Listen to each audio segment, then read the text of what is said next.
All right, great. Paul and Courtney Clemson, congratulations on being recognized by your peers and by the Alumni Association for being this year's recipients of the Young Alumnus Award. Thank you so much. We're honored. Yeah, surprised. Very surprised. And so just in terms of process, these come from nominations. And so there was a nomination process that included several others, the Alumni Association Board of Directors votes. And it was pretty significant that you were the ones that they wanted to go with this year. Your story is remarkable. You're doing really important work. And what I'd like to do is just hear from you about your story as it pertains to Greenville College, University, and then as the work you're doing today, obviously, which is largely why you were recognized, because of the important work that you're doing, serving the road crews through the Rotary Clinic, et cetera. So I want to start with your story at Greenville, the years that you were at Greenville, what led you to Greenville, and we'll start there. Okay. Well, yeah, my parents moved us to Greenville my freshman year of high school, and that was in 95. And I was devastated. I wanted nothing to do with Greenville. I had moved from Rochester, New York, which is like heavy music school where, Eastman School of Music is. I spent my childhood studying classical music because that's what you did in Rochester. And when I went to Greenville and discovered at the time it was the CCM program, the Contemporary Christian Music program, that wasn't my direction necessarily, but through that and Agape Music Festival, that's what got me intrigued. I think my senior year I was confident I was going to go back to Rochester to go to Roberts Wesleyan College, but things happened, and my senior year of high school, I gained a friend group that were already freshmen at the college. I met you, although that was not a happy thing. That was just like, I could work with him. He makes music sound good. And so that became my path. Agape became my focus. And deep into music, and that's really where we met. We met in the church basement at a potluck dinner, but that doesn't really matter. We really got to know each other in Music Theory 1 with Chris Woods. Thank you. And we sat next to each other every day for semesters 1 and 2, and that's where Theory 1 Productions, our original company, came to be. That's where it really came to be from. But he would drive me crazy in that class. He never came prepared. He never he was a train wreck because he spent his life in the studios. And at that time, that was on 4th Ladue. There were 2 studios, 2.5. So when we were there, you were like bartering for time 24 hours a day. Sometimes you get the 3 a.m. slot, and that's all you could get. That's what you did. Yep. So I would be in the practice rooms. He'd be in the studios. They were all in the same area, and that's just really how the relationship grew. There was a huge friend group that kind of congregated on 4th, and we all played in each other's projects and worked on things. Pushed each other to do better. Yeah, there was, and a lot of the people who we were rubbing shoulders with at Greenville have gone on to massively large things. Even so, I moved to Nashville before she had graduated. And then when we got serious. Well, time out. So at the time we were there, it was in the days of Warren Pettit. And he was terrifying back then. But that fear, it drove us. It drove us. It made us. We wanted to impress him at all times. Well, Paul got to a point in his education, and honestly, financially, he probably couldn't keep going anyways. But where Warren kind of said to him, "Listen, I've taught you as much as I know. You have this skill. Go out and do it. Discover, yeah." And so Paul did that. He dropped out. 2 years, junior year, and went on tour and did Christian touring. And that was my junior year that he left, and that's when I went to the CMC program that he then ran. So my college experience can really be defined by Warren Pettit, Veronica Ross, the Black Room, 4th Ladue, places that really don't exist anymore. Free Methodist Church chapels singing and Sundays. Yeah, it was a lot of music. The year I took over Agape was actually the year they were thinking about shutting it down. Not the first time, But when I was coming in, it had lost so much money consecutively that they were considering shutting it down. So before my senior year, put together this whole presentation for President Manoia. He was the president at the time, kind of begging, please don't shut us down, let us try. He let us try, and it was successful. And that's really the start of my career. Yeah, we did get married the week after college graduation. We immediately moved to Nashville. He worked in Christian and country music. I worked for a Christian record label, but this was right when digital music was coming into play. So when I got my job, that was right as like Napster was becoming a thing. Sure.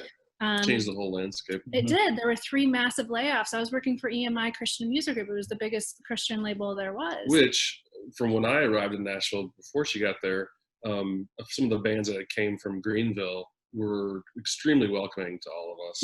We'd work with them at the college just because they would pass through and do talks and stuff. And the first band that I ran into in Nashville after I moved down hired me for that weekend, and that just started the entire. So the Normal? It was Stereo Deluxe with Ed Cutler, who was my roommate in Nashville after that. But yeah, everything just pulled from all the energy that was in Greenville at the time, college, pulled right down to Nashville. It was just a super easy way to. It was the easiest next step. That's what people did when they graduated Greenville. It was either Nashville or you didn't work in music at the time. It was a spot. Yeah. I think we're good. And I remember just when I was in school, there was a significant Greenville to Nashville weekend.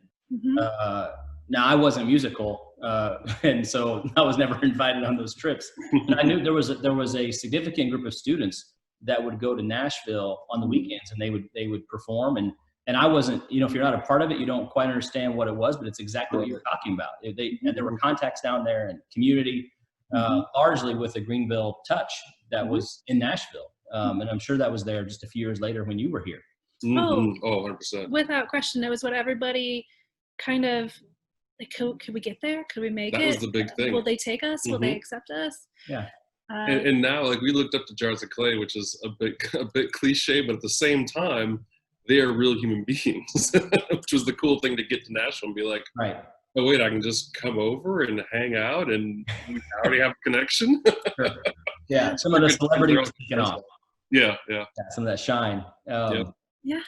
And so and so your work today, your important work, as I understand, you have Theory One Productions, and you have the Rhodey Clinic, and these are 2 separate entities, correct?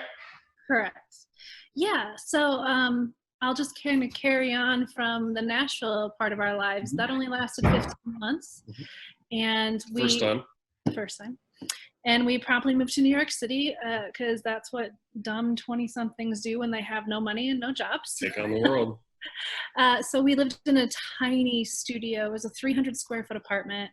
It was riddled with mice, but we just thought New York had to be the next place to go. Paul got a job with a composer out there, and he was kind of heading up his studio. We were pretty lost though for the first couple of years. And that was when we started entering the land of freelancing and realized that if you don't have any deductions like kids or a mortgage, you can owe a lot of money at the end of the year. And we learned that the hard way. The first year. That's when Theory One Productions, Theory One was always a thing for us. Even in college, we knew that we wanted to have a company together. Even before we were married, I was like, you are somebody I need to work with. There's something going on here, and I just know that we have a future together in that way. I didn't realize that I would fall in love with him 5 years later. Here we are 17 years after that, so it worked out. But so that it was that time in New York that we realized we really needed to incorporate, and we did. We started Theory One. It was a big eye-opener to the business side of things. And this was really, we're still working in the Christian and country market. We didn't have any big players on our radar at that point. After that year with the taxes, I got Paul, we started working on his resume and kind of getting him ready for a desk job. And there was a few audio companies in the New York region, one called Mask Sound. And Paul worked there for about a year. And while he was there, I kind of saw some places that they could benefit if they brought in some people to create certain divisions. So I wrote them a job proposal for myself, and I ended up there for 7 years. But in that year, Paul went out with some of the gear, as we would always send a tech, And at the time it was for John Legend, and that was his first major theater tour. It was for his Evolver tour. And that's really where Theory One started to thrive. And Paul went from John Legend to Late Night with Jimmy Fallon and The Tonight Show, and because of that he started working with the Roots. What Paul does is the in-ear monitor mix. He makes the speakers in their ears sound the way they need it to, often like their records. It just meant he'll do the music mix for everybody. And I started coming in here and there in certain productions. So he does technical, I do business productions, that kind of work. So John hired Theory One to do some benefits for him, just bring in all the audio, set it up, run it, take it out, go home. We started doing things like that here and there for John. Really every artist that Paul worked for, I ended up working for in some capacity. And so Theory One did begin to thrive, so much so that I was able to quit my full-time job and really start managing Paul full-time, because there were times where he was juggling between 5 and 7 artists as a freelancer. John Legend, The Roots, Kelly Clarkson, Erykah Badu, just Alicia Keys, Justin Timberlake, all these people. We could name them for days, but why bother? So they're just people. Look at our website. They are just people, yes. We love them. We love them very much. But in doing that and living our lives on the road, we began to see common struggles amongst road crews, amongst members of the technical team in particular. There's a lot of organizations out there that cater to the musician and even to the band members, but there was not a lot that had direct impact on the roadies, and even less that cared about the roadie families back home. And we were seeing a lot of commonalities, like broken marriages and broken families, kids that don't know their parents, mental health issues. I mean, even so far as suicide. It's just really devastating to see the toll that touring can take. Our industry has become much more dangerous. Our venues are targets, our festivals are targets, as we've all seen. We've both been in scary situations on the road, and the families back home are left wondering, well, what next? You know, or there's a bus crash and there's fatalities. Well, how are we as an industry coming behind these people and taking care of them and making sure they get the care that they need? And it just kind of all boiled up inside of me. And in July of last year, I just really couldn't stand by and watch anymore. I couldn't see the devastation that it was playing. I wrote that's what I do. I wrote a proposal to President Manoia. I wrote a proposal to Mask Sound, and I wrote a proposal to our industry saying, look, these people are here and they're suffering and they are important. Without them, the show can't happen. Your show literally cannot go on if your bus driver doesn't drive your crew from point A to point B. If your wardrobe manager can't get a washer and dryer somewhere to get your clothes, like littlest things that people don't see as important. If you didn't have these people, if you didn't have these players, show wouldn't happen. So yes, I wrote another proposal. We started presenting it to our friends, to our colleagues, to leadership within our industry. And that was in July. And in October, I look behind us as if you guys can see across anything. The street from right through this wall. It is. Yeah, we bought a commercial building, and I knew the second we bought it that was not for us. It was not for our future, but it was so that we could take care of the people out there that are hurting. And then COVID hit. And March happened. And in the beginning of March, I had Paul booked through the next year and a half. He was going out on a world tour. He was doing some press junkets for other artists. He was literally booked solid from March until the following, like December, I think, in 2021. Within 10 days, every single one of those things was gone. Plus all of our New York work, whether it be broadcast or Broadway or any avenue that we had as a client was gone. So we were going to self-fund that building. We were going to start, and that all disappeared. And so that's when when March happened, we were still living in our downtown New York City apartment.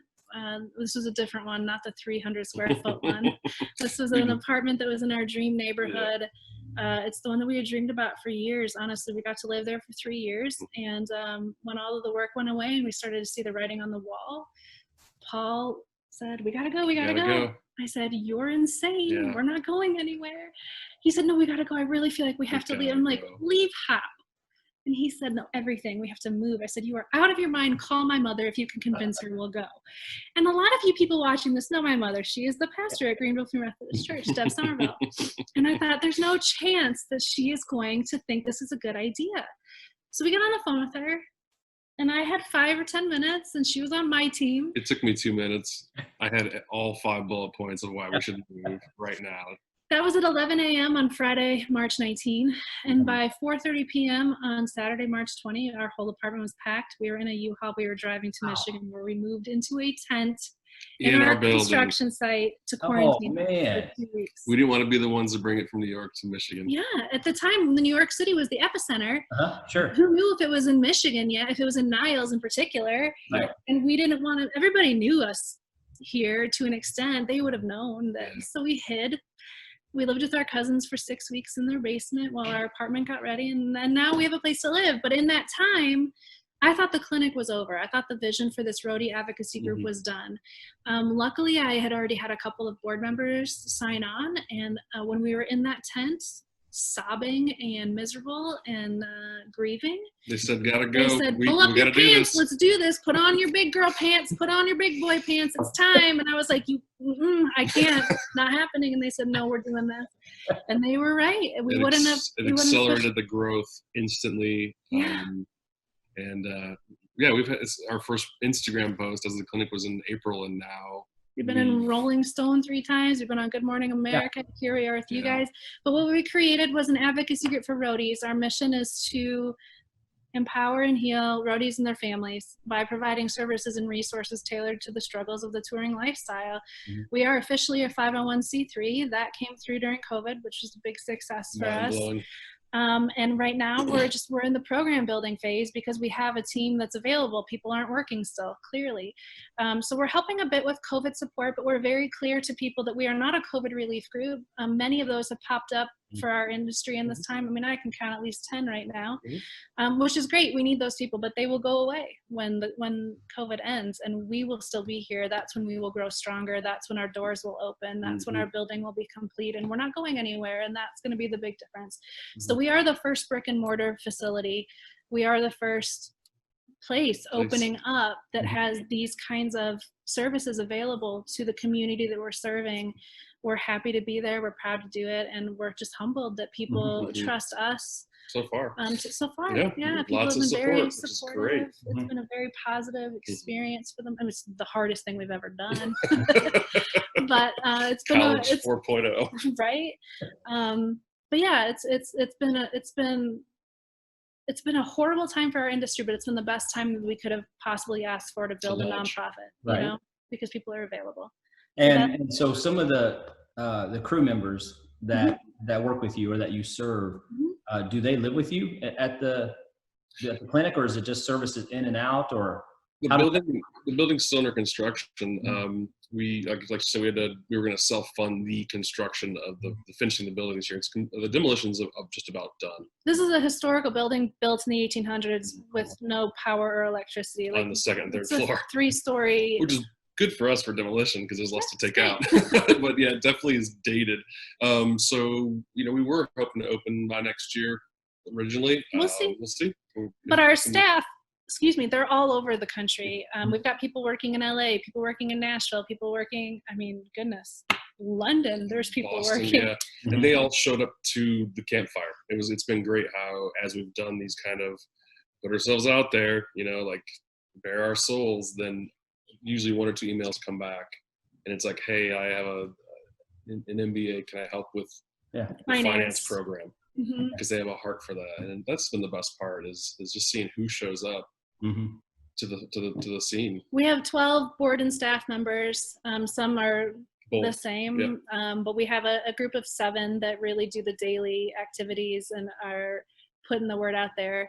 Then we have about 20 other volunteers that are helping build our programs, from finance to sobriety, family services, therapy. We're working on building that network up. So yeah, we really do have people nationwide, and that's super important. There are plans. We do have visions of expansion. Like, of course, we'd love to have another location in the South and out West and even further East. And those will come in time. But right now we're focused on building the foundation that will hopefully be something that can be used, you know, and it doesn't have to just stay here at our physical location. Everything will be available virtually, just like COVID. You know, that's the great thing about Zoom.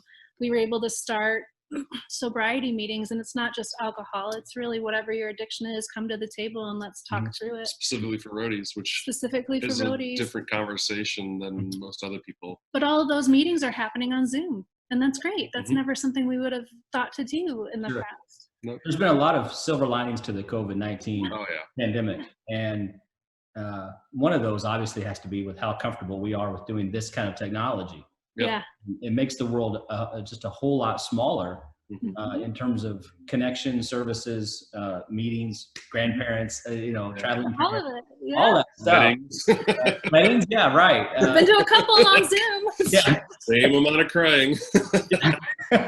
But you know, but with your work, I mean, that just really kind of opens up the opportunities with how you would serve the group that you feel called to serve. I remember when I first heard about your work, there was a light that went off. I mean, I go to concerts and that's it, right? Like I do my part as the consumer of the. And we thank you for that. Yeah, you're welcome. But when I heard that roadies had trouble, I honestly didn't think about that group as really a group of people. I just, the work gets done. And then even just for me, I thought, man, that is powerful work, because I could see how they're on the road and all the things that you talked about that kind of set them up perhaps for to have trouble potentially with all the factors that you mentioned, that there really was a need that you guys were and are speaking to. But that's something that you have to be in the work to see, and that's where God's put you, and that's where God's blessed you. So what are some challenges? Obviously, you have the building that you're working on. COVID-19 is slowing things down. What other challenges do you have with regard to the roadie clinic and really getting that going? They're all related to money. And I think that, I mean, we're on unemployment. We're on Medicaid. These are things that we never in our lifetimes thought that we would have to use. And we will get off them as soon as we can. But you can't go get loans, and you can't, there's a lot of things that you really just can't do. Or also, the people that we were relying on in our fundraising efforts, they're all within our industry, and they're all in the same boat. None of them are working. They're all getting massive loans from the government. And so really the hard part right now is being patient. Yeah. Because we have no doubt that the funds will come.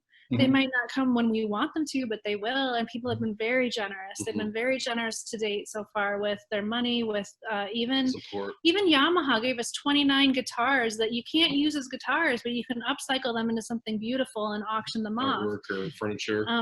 So yeah, I'd say that, and really the inability for travel.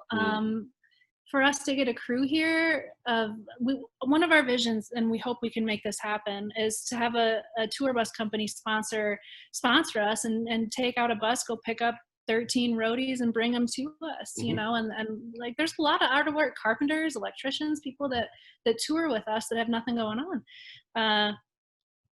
You just can't do that quite yet. Paul's been out a couple of times during COVID to do some work, and it's not ready yet. It's not ready. It's not safe. I mean, there are some, Hollywood has it together, and we know that because he was out there filming a couple shows. So yeah, it's patience, it's fundraising, it's COVID. That's really honestly the only struggles that we're having, because we've been in the industry for 20 years. Our network was already so big to begin with that we're really just, it's like picking ripe fruit off the tree. We can just easily reach out to, my goodness, CEOs of vendors. Because I worked at Mask Sound for 7 years, all of those manufacturers spent millions of dollars with them. I already have these relationships. And I tell you what, for 7 years at Mask Sound, I was like, why am I here? This makes no sense. She doesn't like gear. I love care gear. About gear. I don't care about audio. The day she came home to dinner, I was like, honey, I sold this console today. I was like, yes. Yeah, I've never seen him happier, truth. Like, I could have told him I was pregnant. That would have made him happier. So, yeah.